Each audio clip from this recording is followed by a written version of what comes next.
செய்தி. வணக்கம். விவி செய்திகளுக்காக செய்திகள் வாசிப்பது திருதி.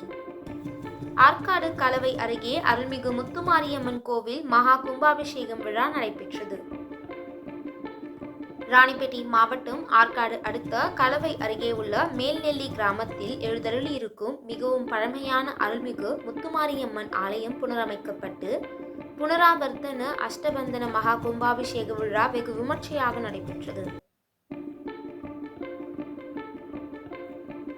முன்னதாக ஆலயம் அருகே அமைக்கப்பட்டிருந்த யாகசாலையில் முதற்கால பூஜையில் கணபதி பூஜை, லட்சுமி பூஜை, நவகிரக பூஜை, கணபதி ஹோமம், 108 மாரியம்மன் மூலம் மந்திரம், இரண்டாம் கால பூஜையில் கோபூஜை, தம்பதி சங்கல்பம், மகா பூர்ணாகிதி செய்யப்பட்டு வேத பண்டிதர்கள் கலசத்தை தலையில் சுமந்து மங்கள வாத்தியங்களுடன் கோவிலை வலம் வந்து விமான கோபுரம் வந்தடைந்து மந்திரங்கள் ஓதி கலசத்தின் மீது புனித நீர் ஊற்றி மகா கும்பாபிஷேகம் செய்யப்பட்டு மகா தீபாராதனைகள் நடைபெற்றது.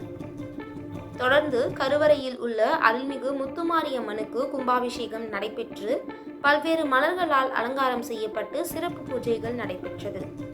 இந்த கும்பாபிஷேகம் விழாவில் ஏராளமான பொதுமக்கள் கலந்து கொண்டு சாமி தரிசனம் செய்தனர். இந்நிகழ்ச்சியில் மாவட்ட குழு உறுப்பினர் சிவகுமார், ஊராட்சி மன்ற தலைவர் சத்தியமூர்த்தி உட்பட பலர் கலந்து கொண்டனர். விவி செய்திகளுக்காக விஜய் மற்றும் பாஸ்கர்.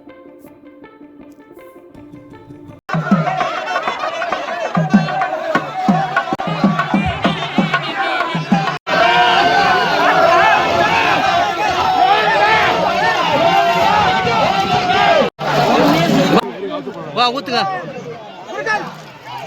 யார்ப்பா கை வைக்கிறது?